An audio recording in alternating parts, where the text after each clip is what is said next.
हाय नमस्तुभ्यम। रविवार के प्रदोष के दिन 3 बेल पत्र का उपाय करने से सभी इच्छा पूरी होती है। और व्यापार नहीं चल रहा है या आपको लग रहा है आपका कोई कार्य नहीं हो रहा है, तो रविवार के प्रदोष के दिन आप यह 3 बेल पत्र का उपाय ज़रूर करिएगा। लेकिन उपाय करते समय आपको ध्यान में रखना है कि किस तरह से इस उपाय को करना है।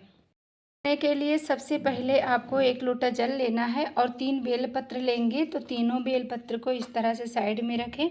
मान लीजिएगा ये महादेव की शिवलिंग है, तो शिवलिंग पे यहाँ पे एक गोल सी ऐसे बनी होती है और कहीं कहीं पे इस तरह से, जिसे देवी अशोक सुंदरी के नाम से जाना जाता है। तो अशोक सुंदरी के स्थान पे जब आप उपाय करिएगा उपाय को, तो सबसे पहले आपको करना क्या है, इस बेल पत्र को आप समर्पित करेंगे देवी अशोक सुंदरी के स्थान पे। तो जब देवी अशोक सुंदरी के स्थान पे समर्पित करेंगे तो जो ये बेल पत्र की डंडी है वो शिवलिंग की तरफ होगी। आप डंडी को थोड़ा सा तोड़ भी सकते हैं, इस तरह से आपको डंडी तोड़ देना चाहिए।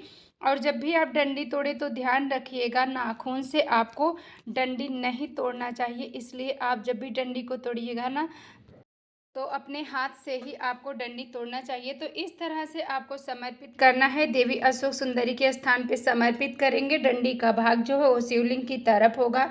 उसके बाद आपको दूसरी बेलपत्र लेनी है, जैसा कि आपको 3 बेलपत्र का उपाय बताया गया है। दूसरी बेलपत्र आपको लेनी है, तो इस बेलपत्र को बेलपत्र रखेंगे तो जैसे आप इस तरफ बैठे हैं तो डंडी का भाग यहाँ पे रखेंगे, और आप इधर बैठे हैं तो डंडी का भाग यहाँ होगा, और आप यहाँ पे बैठे हैं तो डंडी का भाग इस तरह से रखेंगे, और आप यदि इधर बैठे हैं तो डंडी का भाग यहाँ होगा, यहाँ बैठे हैं तो डंडी का भाग यहाँ होगा। यानी कि आप जिस दिशा में रहेंगे उस दिशा की विपरीत डंडी का भाग रहेगा। आप जहाँ पे रहेंगे वहाँ पे डंडी नहीं रहेगी। इस बात का भी आप ध्यान रखिएगा।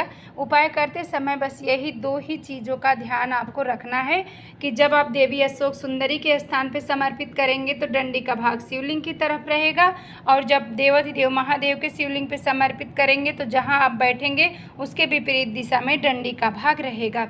अब तीसरी बेलपत्र आपको कहाँ पे समर्पित करनी है, तो तीसरी बेलपत्र भी आपकी बहुत ही विशेष और महत्वपूर्ण है, और बेलपत्र इसी तरह से समर्पित करना है। जहाँ पर भी आप समर्पित करें ऐसे ही आपको समर्पित करना है। अब तीसरी बेलपत्र समर्पित करिएगा तो सबसे पहले तो आपको शिवलिंग पर ही समर्पित करना है। जैसा ये शिवलिंग है तो यहाँ पर ही आप समर्पित करेंगे, जैसा कि पहले आपने समर्पित किया था उसी पे आपको समर्पित करना है।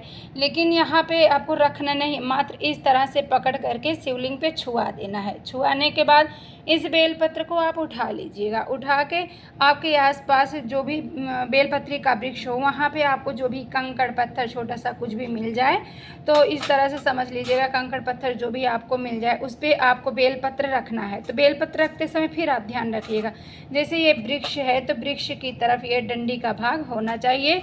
और 1 लोटा जल आप लेके गए हैं, तो पहले तो जल जब आप बेलपत्री समर्पित कर चुके हो तो आधा जल शिवलिंग पे, आधा बचा हुआ जल ले आकर के आप यहाँ बेलपत्री के वृक्ष के नीचे समर्पित कर दीजिएगा। यह उपाय आपको मात्र रविवार के प्रदोष के दिन करना है। जो भी रविवार के प्रदोष के दिन इस उपाय को करते हैं उनके व्यापार में वृद्धि होती है, उनका व्यापार तेज़ी से चलता है और उनकी सभी इच्छा पूरी होती है। तो आशा करती हूँ कि आपको वीडियो समझ में आया होगा। आपको वीडियो बहुत ही अच्छे सरल तरीके से हमने समझाने का प्रयास किया है। आज पूजा नहीं करना था, शिवलिंग का स्पर्श नहीं करना था, इसलिए हम इस तरीके से बता रहे हैं। यदि आपको वीडियो अच्छी लगी हो तो लाइक ज़रूर करें, समझ में आया हो तो इस वीडियो को ज़्यादा से ज़्यादा शेयर करें, कमेंट में हर हर महादेव ज़रूर लिखें।